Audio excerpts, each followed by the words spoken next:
नमस्कार दोस्तों, स्वागत है आपका एग्रीउड़ान के यूट्यूब चैनल पर। आज के इस वीडियो में हम आपको जेट का एक previous year question paper solve करवाएंगे। यह पेपर सन 2013 का है और इस पेपर में हम आपको कृषि विज्ञान के सभी प्रश्न सॉल्व करवाएंगे। तो जो बच्चे जेट एग्ज़ाम की तैयारी कर रहे हैं उन सभी बच्चों के लिए यह पेपर बहुत ही इम्पॉर्टेंट है। इसके साथ साथ में जो बच्चे ICAR, BHU, यूपी कैटेट या किसी अन्य स्टेट एग्रीकल्चर यूनिवर्सिटी की अगर तैयारी कर रहे हैं तो उन सभी बच्चों के लिए यह बहुत ही इम्पॉर्टेंट प्रश्न पत्र है। अच्छा, आपको क्या कहना है, जितने भी प्रैक्टिस सेट हैं, चाहे वो ICAR के हों या फिर BHU या फिर यूपी कैटेट या कोई अन्य प्रश्न पत्र, उन सभी को आपको सॉल्व करते रहना है, क्योंकि इन प्रैक्टिस सेट को सॉल्व करने से आपको एक आइडिया मिलता रहेगा कि एग्ज़ाम में किस तरीके के प्रश्न पूछे जाते हैं, जिससे आप क्या होगा कि अच्छी तरीके से अपनी तैयारी कर पाएंगे और जब एग्ज़ाम देने जाएंगे तो वहाँ पे अच्छे से क्वेश्चन अटेम्प्ट कर पाएंगे। तो चलिए देखते हैं इस प्रश्न पत्र में किस प्रकार के प्रश्न पूछे गए हैं। पहला क्वेश्चन यहाँ पे, राजस्थान का भौगोलिक क्षेत्रफल कितना है? तो यहाँ पे जो करेक्ट आंसर हो जाएगा वो पहला है, 3,42,239 वर्ग किमी। अगला क्वेश्चन है, व्यापारिक बेर की व्यावसायिक प्रवर्धन विधि कौन सी है? तो जो बेर होता है उसमें रिंग बडिंग और टी बडिंग का यूज किया जाता है। तो यहाँ पे वलय व टी कलिकायन हो जाएगा, पहला ऑप्शन करेक्ट आंसर हो जाएगा। अगला क्वेश्चन है क्वेश्चन नंबर 3, गौवंश की कौन सी नस्ल द्विप्रयोजनी है? इनमें से कौन सी ऐसी नस्ल है जो दो कामों के लिए यूज की जाती है, दूध और कार के लिए? तो यहाँ पे हो जाएगा थारपारकर और हरियाणा दोनों होती हैं। करेक्ट आंसर यहाँ पे हो जाएगा A व B दोनों, चौथा ऑप्शन करेक्ट इसका हो जाएगा। बाकी गिर जो होती है दुधारू नस्ल होती है। चलिए अगला क्वेश्चन है, कोटा तथा बूंदी जिलों का अधिकांशतः हिस्सा राजस्थान के किस कृषि जलवायु क्षेत्र में आता है? तो इसका करेक्ट आंसर हो जाएगा आर्द्र दक्षिण पूर्वी मैदान, दूसरा ऑप्शन करेक्ट हो जाएगा। अगला क्वेश्चन है क्वेश्चन नंबर 5, दुर्गापुरा मधु किस फसल की उन्नत किस्म है? तो यहाँ पे हो जाएगा खरबूजा, पहला आंसर करेक्ट हो जाएगा। फिर लवणीय मृदाओं की होती है, इसमें क्या कंडीशंस होती हैं लवणीय मृदाएं जो होती हैं? तो देखिए, जो लवणीय मृदाएं होती हैं उनमें क्या क्या होता है। एक तो जो विनिमयशील सोडियम होते हैं, इनकी मात्रा जो लवणीय मृदाओं में होती है वो होती है 15% से कम, ठीक है। और यहाँ पे जो इसका करेक्ट आंसर हो जाएगा वो हो जाएगा तीसरा, जो विद्युत चालकता होगी वो 4 मिलीमोस प्रति सेंटीमीटर से अधिक होगी और pH मान क्या होगा, ये हो जाएगा 8 से अधिक। तो यहाँ पे तीसरा ऑप्शन करेक्ट हो जाएगा, ठीक है, तीसरा आंसर बिल्कुल करेक्ट हो जाएगा। नेक्स्ट क्वेश्चन है, राजस्थान के शुष्क क्षेत्र में किस प्रकार का मृदा अपरदन मुख्यतः समस्या है, मुख्य समस्या कौन सी है? तो यहाँ पे करेक्ट आंसर हो जाएगा वायु के द्वारा सबसे ज़्यादा यहाँ पे मृदा अपरदन होता है। अगला क्वेश्चन है, गाय तथा भैंस में होने वाले गलघोंटू रोग के लिए कौन सा जीवाणु उत्तरदायी है? तो इसका जो करेक्ट आंसर हो जाएगा वो पहला हो जाएगा, पहला करेक्ट आंसर है। अच्छा, इसमें होता क्या है, जो भैंस होती है उसके लिए जो होता है पास्चुरेला बुबैली सेप्टिका होता है, ठीक है, और जो गाय होती है उसके लिए पास्चुरेला बोवी सेप्टिका होता है, बोवी सेप्टिका, ध्यान रखेंगे, ठीक है। क्वेश्चन नंबर 9 है, वर्षाकालीन भिंडी हेतु उपयुक्त बीज दर क्या होती है? तो जो वर्षाकालीन भिंडी होती है इसमें बीज दर की मात्रा कम लगती है, जो कि 10 से लेकर 12 किलोग्राम प्रति हेक्टेयर होगी, दूसरा ऑप्शन हो गया। अगर हम ग्रीष्म ऋतु की बात करें, जो जायद ऋतु में बोई जाती है उसकी होती है 18 से लेकर के 20 किलोग्राम प्रति हेक्टेयर, ठीक है, ध्यान रखेंगे, 18 से लेकर के 20 किलोग्राम प्रति हेक्टेयर गर्मी वाली, ठीक है। नेक्स्ट क्वेश्चन, क्वेश्चन नंबर 10 है, श्वेत गिडार किस फसल का मुख्य नाशी कीट है? तो यहाँ करेक्ट आंसर हो जाएगा तीसरा, मूंगफली का। अगला क्वेश्चन है, भैंस की जाफराबादी नस्ल का गृह क्षेत्र कौन सा है? तो इसका करेक्ट आंसर हो जाएगा काठियावाड़, दूसरा ऑप्शन करेक्ट हो जाएगा। फिर है आम, संतरा तथा सेब में पकने से पूर्व फल गिरने से रोकने के लिए कौन से वृद्धि नियामक का प्रयोग करते हैं? तो इसका करेक्ट आंसर हो जाएगा ऑक्जिन, नेफ्थलीन, एस्टिक एसिड का यूज करते हैं। नेक्स्ट क्वेश्चन है कपास किस कुल का पौधा है? तो कपास जो होता है वो मालवेसी कुल का होता है। करेक्ट आंसर यहाँ पे हो जाएगा तीसरा। अगला क्वेश्चन नंबर 14 है किस फसल के बीज भूसी का उपयोग मानव में पाचन संबंधित विकारों के उपचार हेतु किया जाता है? तो यहाँ जो करेक्ट आंसर हो जाएगा वो हो जाएगा इसबगोल, दूसरा ऑप्शन। फिर पौधे में ऑक्सीजन के संश्लेषण हेतु कौन सा सूक्ष्म तत्व आवश्यक है? तो इसके लिए जिंक होता है। करेक्ट आंसर यहाँ पे दूसरा हो जाएगा। अगला क्वेश्चन है रूबी कह रहा रूबी किस फल की उन्नत प्रजाति है? तो जो रूबी होती है वो अनार की प्रजाति होती है। अगर यहाँ पे बात करता पूसा रूबी, ठीक है, आप ध्यान रखेंगे, अगर पूसा रूबी की बात करता तो जो पूसा रूबी होती है वो टमाटर की प्रजाति होती है। ठीक है। अगला क्वेश्चन है लंबे लटकते कान, कामा रोमन नाक, छोटे समतल सींग, बड़ा आयन तथा लंबे थन किस बकरी की नस्ल के प्रमुख गुण हैं? बहुत ही इंपॉर्टेंट ये है और ये हो जाता है जमुनापारी में। करेक्ट आंसर यहाँ पे हो जाएगा पहला। अगला क्वेश्चन है ताज़ा दूध का पीएच मान कितना होता है? तो जो ताज़ा दूध होता है उसका पीएच मान 6.5 से लेकर 6.7 हो जाएगा अकॉर्डिंग टू ऑप्शन। अगर हम नॉर्मल बात करें तो 6.7 होता है। ठीक है, एग्जैक्ट बिल्कुल। अगला क्वेश्चन है पौधे नाइट्रोजन का अवशोषण किस रूप में करते हैं? तो नाइट्रेट और अमोनियम दोनों फॉर्म में करते हैं। करेक्ट आंसर हो जाएगा यहाँ पे तीसरा। अब क्वेश्चन नंबर 20 है निम्न में से किस फसल की जल मांग सर्वाधिक है?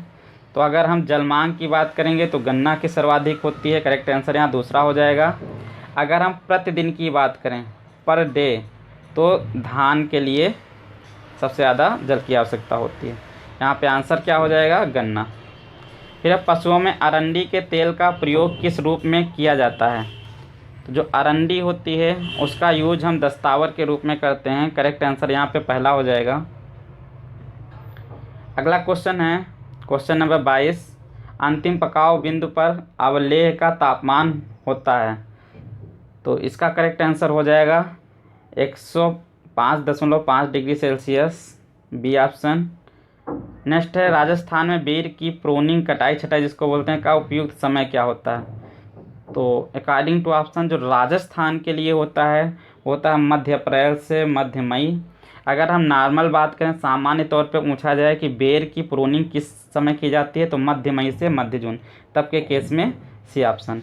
लेकिन यहाँ पे राजस्थान के लिए पूछा गया है तो मध्य अप्रैल से मध्य मई हो जाएगा। करेक्ट आंसर दूसरा है। ठीक है। अगला क्वेश्चन है निम्न में से दुग्ध प्रोटीन कौन सी है? तो यहाँ पे केसीन करेक्ट आंसर हो जाएगा। ठीक है, जो दुग्ध प्रोटीन होती है वो केसीन यहाँ पे होगी, तीसरा ऑप्शन करेक्ट हो जाएगा। फिर जीवन व्रत के आधार पर बथुआ जिसको बोलते हैं चिनोपोडियम एल्बम, इसका साइंटिफिक नेम होता है, किस प्रकार का पौधा है? तो जो चिनोपोडियम एल्बम होता है ये 1 वर्षीय पौधा है। अगला क्वेश्चन और बहुत ही इंपॉर्टेंट क्वेश्चन है 92 किलोग्राम नाइट्रोजन की आपूर्ति है तो यूरिया की कितनी मात्रा की आवश्यकता होती है? अगर आपसे पूछा जाता है जो यूरिया होती है यूरिया में नाइट्रोजन कितना पाया जाता है तो 46% पाया जाता है। ठीक है, 46% नाइट्रोजन पाया जाता है 100 किलोग्राम यूरिया में। तो 92 कितना होगा? 46 दूना 92 होता है। ठीक है, तो 92 किलोग्राम नाइट्रोजन हम किस में पाएंगे? 200 किलोग्राम यूरिया में। करेक्ट आंसर यहाँ पे दूसरा हो जाएगा। नेक्स्ट क्वेश्चन है क्वेश्चन नंबर 27 चने में खरपतवारों के रासायनिक नियंत्रण में बेसालिन नामक शाकनाशी का प्रयोग किस समय किया जाता है? तो जो बेसालिन यूज किया जाता है उसको PPI मतलब प्री प्लांट इनकॉर्पोरेशन के रूप में यूज करते हैं, मतलब फसल बुआई से पूर्व। पहला ऑप्शन करेक्ट हो जाएगा। अच्छा, ये जो बेसालिन होता है ये एक व्यापारिक नाम होता है तो इसका हम अगर केमिकल नेम की बात करें तो ये फ्लूक्लोरालीन होता है। ठीक है, इसका जो रासायनिक नाम होता है फ्लूक्लोरालीन होता है।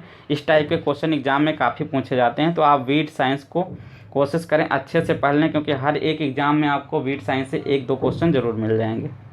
और आपको अगर वीट साइंस पढ़नी है तो प्ले लिस्ट पर जा के वीट साइंस के वीडियो देख सकते हैं, हमने पढ़ा दिया है। कुछ क्वेश्चन रह गए हम वो भी करा देंगे आपको। लगभग मैंने वीट साइंस करा दी है, जो हर एक एग्ज़ाम में आपको 1-2 क्वेश्चन ज़रूर मिलेंगे। चलिए अगला क्वेश्चन है, जापानीज इम्प्रूव्ड फूल गोभी की किस प्रकार की किस्म है? तो ये जो होती है वो होती है मध्यमा। ठीक है, अगला क्वेश्चन है, गौवंश में असामान्य भूख, लकड़ी, हड्डियां तथा अन्य अवांछनीय पदार्थों को चबाने के लक्षण किसकी न्यूनता का संकेत देते हैं? तो यहाँ पे करेक्ट आंसर हो जाएगा फास्फोरस। ठीक है, चौथा ऑप्शन करेक्ट हो जाएगा। अगला क्वेश्चन नंबर 30, गाय की गर्भावधि धारण अवधि कितनी है? ये क्वेश्चन बहुत ही बार पूछा जा चुका है। तो गाय की जो गर्भावधि होती है वो 200, हमने आपको बताया है 282 या 83 दिन से लेकर के 285 दिन होता है। करेक्ट आंसर यहाँ पे क्या हो जाएगा? 281 दिन। फिर गन्ने की बुआई होते प्रयोग में लाए जाने वाले टुकड़ों पर कितनी कलिका आँखें होती हैं? तो इसमें 3 करेक्ट आंसर हो जाएगा, 3 आँखें होनी चाहिए। अब क्वेश्चन नंबर 32 है, RGC 936 किस फसल की उन्नत किस्म है? तो जो RGC 936 होती है एक ग्वार की किस्म होती है। करेक्ट आंसर यहाँ पे हो जाएगा दूसरा। अगला क्वेश्चन है क्वेश्चन नंबर 33, बीज का वास्तविक मान किस पर निर्भर करता है? जो बीज होता है उसका वास्तविक मान किस पर निर्भर करता है? तो बीज की अंकुरण प्रस्तुतता पर, बीज की शुद्धता पर। तो यहाँ करेक्ट आंसर जो होगा ए और बी दोनों होगा। अच्छा, बीज का जो वास्तविक मान होता है वो कैसे ज्ञात करते हैं? रियल वैल्यू ऑफ सीड जो होती है, रियल वैल्यू, इसके लिए हम लोग क्या करते हैं, एक तो शुद्धता परसेंटेज होता है, मतलब प्योरिटी परसेंटेज, पीपी की हम बात कर लें प्योरिटी परसेंटेज, गुणे एक होता है जर्मिनेशन परसेंटेज, मतलब अंकुरण का परसेंट, जीपी की बात करें अगर, तो पीपी और जीपी बटे 100, मतलब ये हुआ कि बीज का अंकुरण परसेंट और शुद्धता परसेंट बटे 100। इससे हम बीज का वास्तविक मान ज्ञात कर सकते हैं। ठीक है, अगला क्वेश्चन है, खुरपका मुंहपका रोग का कारण? ये बहुत ही ज़्यादा क्वेश्चन पूछा जाता है, तो वायरस। करेक्ट आंसर इसका तीसरा हो जाएगा। नेक्स्ट क्वेश्चन है, फल तथा सब्जियों के परिरक्षण के लिए सामान्यतः कितनी सांद्रता नमक का घोल प्रयोग किया जाता है? तो फल और सब्जियों को संरक्षित करने के लिए 15 से लेकर के 25% हम नमक का यूज़ करते हैं। नेक्स्ट क्वेश्चन है, तेल तथा रेशे दोनों का उत्पादन देने वाली फसल कौन सी है? तेल और रेशा दोनों के यूज में कौन सी की जाती है? तो करेक्ट आंसर हो जाएगा बी यहाँ पे, अलसी। अगला क्वेश्चन है, गौवंश में अत्यधिक ज्वर तथा खूनी दस्त किस रोग के लक्षण हैं? अत्यधिक ज्वर और खूनी दस्त, तो यहाँ पे हो जाएगा रिंडरपेस्ट, पहला ऑप्शन करेक्ट हो जाएगा। नेक्स्ट क्वेश्चन है, CRI अवस्था किस फसल से संबंधित है? तो इसका करेक्ट आंसर हो जाएगा गेहूं से। क्राउन रूट इनिशिएशन, मतलब शिखर जड़ अवस्था बनते समय जो सिंचाई की जाती है, सिंचाई से संबंधित है ये गेहूं की। क्वेश्चन नंबर 39 है, वर्गाकार पद्धति की तुलना में उद्यान में फल वृक्ष लगाने की षटकोणीय विधि में कितने अधिक पौधे लगाए जा सकते हैं? ये क्वेश्चन सेम इसी तरीके से पूछा जाता है जब भी एग्जाम में पूछा जाता है। तो इसका जो करेक्ट आंसर होगा 15% अधिक पौधे लगाए जा सकते हैं। तीसरा आंसर करेक्ट हो जाएगा इसका। अगला क्वेश्चन है, निम्न में से कौन सा द्वितीयक भूपरिष्करण का उदाहरण नहीं है? यहाँ पे द्वितीयक भूपरिष्करण नहीं पूछा जा रहा, कौन सा नहीं है? तो करेक्ट आंसर हो जाएगा गहरी जुताई। जो जुताई होती है वो प्राथमिक भूपरिष्करण में आ जाती है। जिस समय हम बीज बो देते हैं तब से लेकर के कटाई तक जो जितनी क्रियाएं होती हैं वो द्वितीयक में आती हैं, और बीज बोने से पहले जितनी भी कृषि क्रियाएं की जाती हैं, जुताई करना, गुड़ाई करना, ये सभी किसमें आ जाती हैं? तो ये आ जाती हैं प्राथमिक में। तो करेक्ट आंसर यहाँ पे पहला हो जाएगा। तो ये थे आज के 40 इंपॉर्टेंट क्वेश्चन जो कि जेट एग्ज़ाम सन 2013 में पूछे गए हैं, और ये बहुत ही इंपॉर्टेंट क्वेश्चन है, इनको आप अच्छे से सॉल्व कर लेना। इसके साथ साथ में अगर आपको वीडियो मेरा पसंद आता है तो अपने सभी दोस्तों तक इसे ज़रूर शेयर करना, और जो व्यूअर चैनल पर पहली बार विजिट कर रहे हैं वो प्लीज़ चैनल को सब्सक्राइब कर लें और पास में दे रखे बेल आइकन को भी प्रेस कर दें, जिससे कि हम कोई नया वीडियो अपलोड करते हैं तो उसकी जानकारी आपको टाइम टू टाइम मिलते रहे। आज के लिए इतना ही, मिलते हैं नेक्स्ट वीडियो में, तब तक के लिए धन्यवाद।